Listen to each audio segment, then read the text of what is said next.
Eli tosiaan moi, mä oon Julia ja mä teen yhteistyötä Fotonordicin kanssa. Ja he lähetti mulle tämänkin kyseisen Roden PodMicin, mitä mä nyt oon mun striimissä sitä semmosen muutaman viikon testaillut.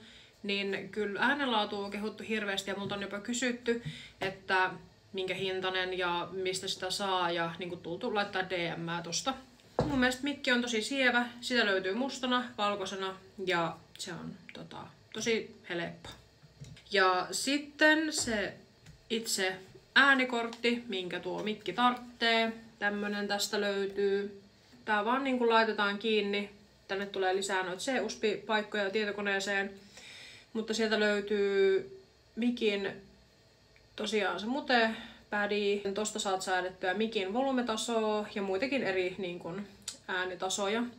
Ja tää on kyllä niin kun, helpottanut mun työskentelyä striimaamisessa niin kun, tosi monella tapaa.